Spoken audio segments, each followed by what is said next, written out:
right, you're back here on the program. Come on in. So lovely to have the wonderful Dr. Jane Goodhue on the program. Jane, of course, important and on a lot of issues. She's really big on conflict minerals, the idea of raw materials being mined from conflict regions where there's armed action going on.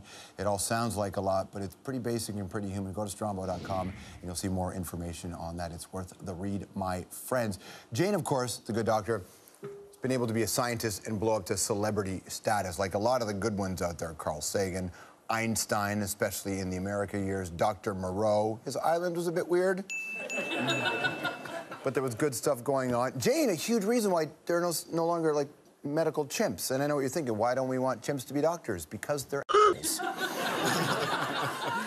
You know, do you really want chimps and apes and monkeys like Dr. Zaius? Do we really want Dr. Zaius all over us? We don't want that one. But I want to explain. Somebody actually does want Dr. Zaius. But you know why? Jane keeps it real. And that's what I want to do on the panel tonight.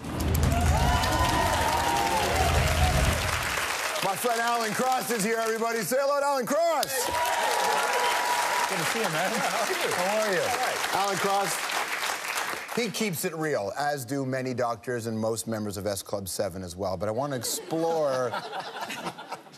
Here, Kings of Leon were on our program. Take a listen to this. When we first started out, like, selling out had a totally different definition than it does nowadays. I mean, we got offered I won't name the brand, but we got offered a commercial 10 years ago to be like the first band to put a song on this certain brand, and we were like, no, we can't, you know, we'll lose respect with all of our fans. And another band did it and blew up and sold millions of records and made tons of money. You know, the band they're talking about, Jet. Yeah. Remember, they're talking about the band Jet, who I don't even think exists anymore. They are defuncto now, certainly talented musicians. Have you ever, like, faced the concept of selling out?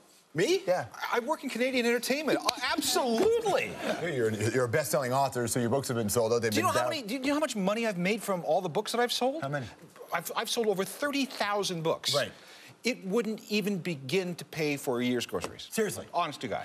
Now, is that because you just have very lavish grocery tastes? No, it's because I'm a Canadian author, and Canadian authors don't make any money. Has the concept of selling out changed over the years? Oh, absolutely. I mean, now you could be a 25-year-old figure skater selling adult diapers. Do you think it's changed, Jennifer?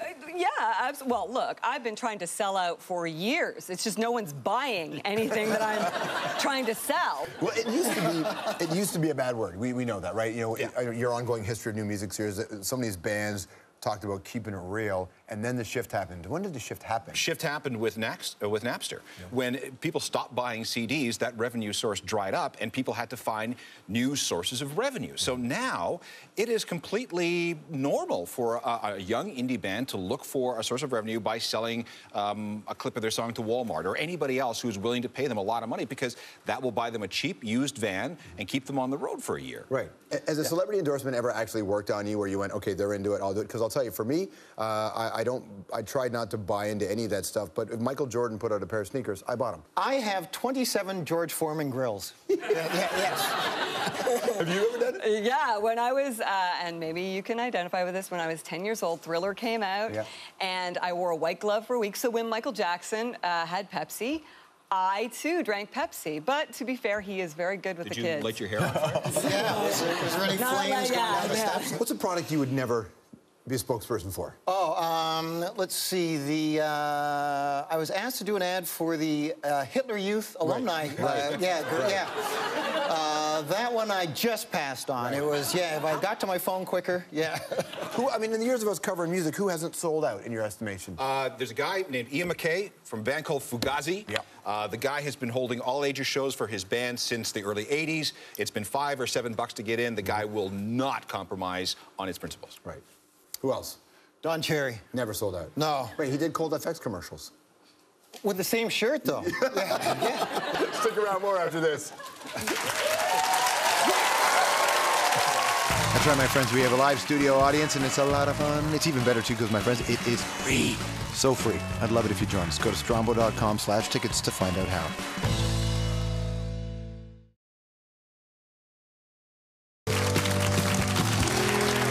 Back here on the program. Oh, I've got something for you on the subject in the Little Red Book, which we'll show you afterwards. Okay, so it's easy for us to say we wouldn't sell out, but someone goes to you, got $1 million. Got $1 million, and let's just say times are tough. What would you do for $1 million? What would I do for $1 million? Well, I wouldn't sell my dog, but anything beyond that is fair game. Well, I think the one thing, like we joke about it, but I think the one thing that you can't really sell is your self-respect, you know? Like, that's the one thing that people are like, that's what I'm gonna hang on to. And when I get some, I am gonna hang on to that so tightly, so tightly. Let me first make this clear that I have emceed 39 garage sales. So, I'm gonna hang for the panel, everybody. Jen's on Twitter, by the way, right, which is @Jennifer Goodhue. Evan Carter plays Absolute Comedy. It'll be in Ottawa, October the 22nd to the 22nd and 27th, and the timeless Alan Cross, alancross.ca. Sign up for his newsletter, and then he's got so much that you can learn about music. He's where I learn music from. You can learn it from him as well. Good things, Glorious Nation.